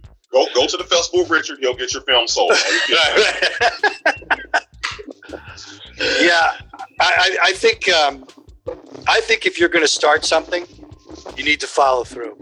Yeah. And as a filmmaker, you've got to be committed from beginning to end. It's a relationship that you have. You know, every film to me is a child that I have to give love to, and I'm not going to give it halfway, you know? And plus you have all these other people that invested their time into it. So if you give up on that, you're giving up on them. And I don't want to do that. I love I love what Barry Corbin said. He had similar sentiments. He said, all of my films are like my children. Just some of them are uglier than It's so true. It's true. You know? You stay behind. You stay in the back. Yeah. I agree with that. Like, sometimes it might be time to switch gears temporarily and focus your efforts on something else, but to never let something fall off the back burner. There's open something you It's believe what we in do. it. It's what we do, man. I mean, even as an actor or director, I mean, you keep following through. You don't stop. You don't quit. You keep moving forward. Mm-hmm. Yeah. So when it comes to when you wrap the project, do you guys have like an intentional sabbatical of any kind that you take between projects before you'll start something else, or is it just like a constant grind? I haven't had those riches yet, so there's been no sabbatical, as you understand. Yes, I do understand. I keep it moving. I, as a filmmaker, I think you have to have a number of projects that you're going to do. And, unfortunately, well, I don't know if it's unfortunately, some of my friends, I'm always thinking film. If I go to lunch, I'm looking at something. If I'm driving, I'm looking at something. So when I finish a film and I'm traveling or doing whatever to go, I'm on the next one. Right now I'm putting something together, aside from 99 Problems. But sometimes I feel like that plate spinner, I've got all these things going on, and you've got to do that. So the producer in me is creating that. And then when I finally, get something that's going, I stop the producing and get into the directing, and creating. So you can't give up. Yeah, that's perfect advice.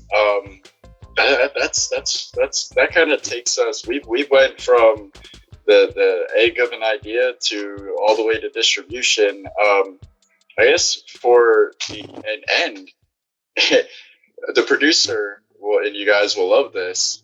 We are supposed to be going into the closing at 7:50. It is 7:48 your time. So I'm very happy about. We run a tight ship over here. All right. Let's go. Yeah. Before we get into parted words, for the aspiring filmmaker, the actor out there, if you guys can each offer one solid piece of advice that they should walk into their next production with. Don't take anyone's advice. Just know what's in your heart. That's the second time we've heard it today. Yes. It's got to be true. Don't let anyone tell you can't do it. I'm gonna tell you like Will Smith in Pursuit of Happiness. Don't let anyone take you away from what you want to do. If you want to do it, you do it. You don't let anyone stop you. Not even me. Boom. Right. And see, there you go. That's how you. That's how you do Will. From now on, that's how you do Will. There it is.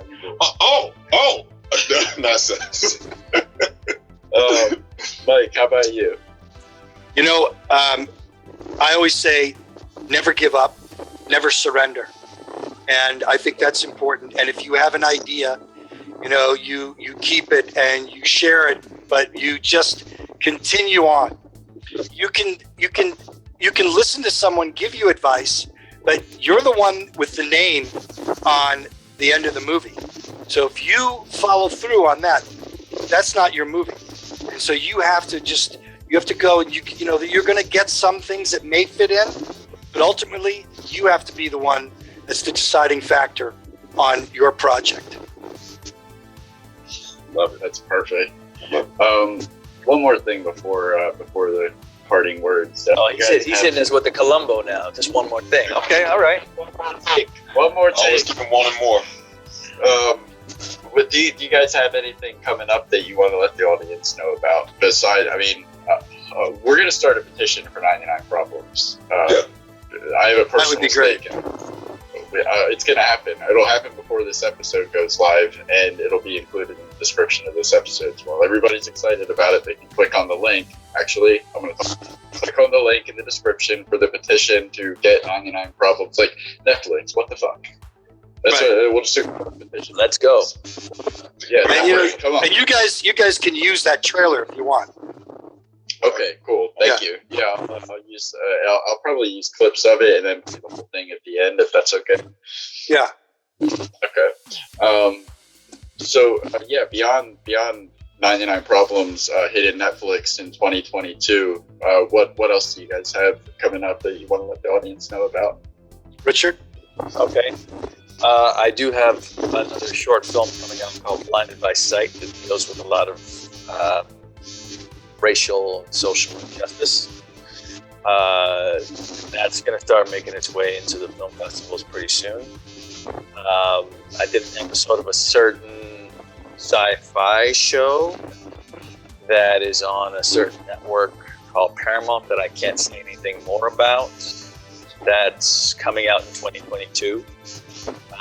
It's based from an old show, and it takes one of the lead characters from the old show and is, following that character. Now, this is going to be their season 2, so you can do your deductive. Algorithm of what show this is. I'm saying thing. You'll be able to figure that out. And then I'm working on a couple of projects. Mike knows about this. With one with my brother that we're particularly pushing right now, and as well as I have another script, kind of action adventure. Huh?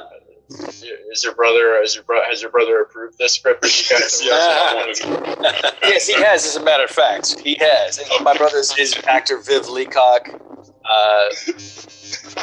I'll pump him up. He's on a show for Hallmark right now called One Calls the Heart, and he's in a host of different things. So look him up. I'm gonna give you everything that he's done. Just be like, it was almost perfect. There's this one thing. He'll be the first to tell you if something he did was not perfect. He'll be the first one to say, I just did that. That was a job, brother. Harshest critic. All right. Mike, how about you? Yeah, I have a couple of things. One thing, I went to Mississippi and bought the rights to the story of these 4 guys that went in and were the first responders to pull the survivors out of the plane crash for Leonard Skinner. So we went and did that. But I wrote a comedy where, I can't say too much, but I'm going to tell you, I wrote a comedy originally for Jack Black, and then I changed it because Kevin Hart, I was watching Kevin Hart on a few things, and I saw a range of his acting. And my costume designer who worked on the show was dressing Kevin Hart and Martin Lawrence. She's looking for something for the two of them. And I hope I'm not revealing too much so that if they hear this, but I'm in the midst right now with another writer, and we're making the changes, and it's a great comedy. It's called, not because I wrote it by any means, but it's a great comedy. It's called Joe White and the Seven Tenants. And it deals with little people. Oh, nice. Oh, I get it. So it's wow, Joe White. It's kind of like a reverse Super with Joe Pesci. Oh, yeah. Right. But but one of the things that I think is important, when people laugh about saying that little people are in there, I created it in such a way that these people are human beings, just like us. And just because of their stature, of where they stand, whether it's 3 feet, 5 feet, whatever, it doesn't make them any different. And that's what is in this. But the hilarity of it is what goes on with the Kevin Hart character and those 7 tenants. Because Kevin Hart, he doesn't have that much height on them in the first place, right? Yeah. But and that wasn't the intention to do this. It was here we are. But the intention for Kevin Hart was because I saw him in a few things. He's got something on Netflix right now, and the range that he has is remarkable. And I think he needs the accolades for that. First of all, let me tell you something. Right now, I'm not that short. Keep it moving. That's what I'm talking about. Right. Yes. That's amazing. Mike, let me know. I'm gonna be cutting this tomorrow and Tuesday. So if you get some rest tonight, you wake up tomorrow, you're like, I wish I did not dispel that information yet, just let me know. We can chop that up at the end. Sleep on that though. I hope we can keep it in. Kevin Hart, it was gold. It's gold, Jerry. Gold. But yeah, let me know about that. All right, so before we get into parting words, I don't have a question. I just have one final statement. I just want to say thank you very much to Yan Birch, to Richard Leacock, to Mike Kehoe, Mike putting all this together, and for you guys coming on and sharing so much, being so open about the process. I think this will be helpful, inspirational. It'll set a realistic expectation for filmmakers out there while not crushing things too much. I think we did something good here today. Yeah. Do you have any parting words that you would like to leave the audience with? We'll start with Richard. Live, laugh, and love. If you're in this business, it's important for you to live so that it completely infuses what you do, so you actually have something to bring to the table. So much love, and thank you all for having us here. Appreciate it. Thank you, Michael. Yeah, I first I want to say that you guys have come a long way, and you're pretty remarkable about your passion for film and your knowledge of film. And this is such a great experience of being with you guys, and I hope our relationship lasts far into the future, because I think that you guys are going to kill it, and I think this show is going to be something that everybody's going to want to see. I think you're going to have your own show on a network or a streaming show. So I think that, like I said before, to you and to filmmakers, never give up, never surrender, and just keep your passion alive for film. Thank you so much for that, Michael. We'll be passing you in the hallways of Netflix in 2022, so don't worry. Hey, one last thing before you guys go. Die Hard is a Christmas movie. Yes, so it guys, is. That's correct. Yes. Come on. I will watch that at Christmas along with Lethal Weapon as well. That's First they fuck you with the cell phones, and they fuck you. Thank you so much for coming on, and best of luck with the continued success in the films.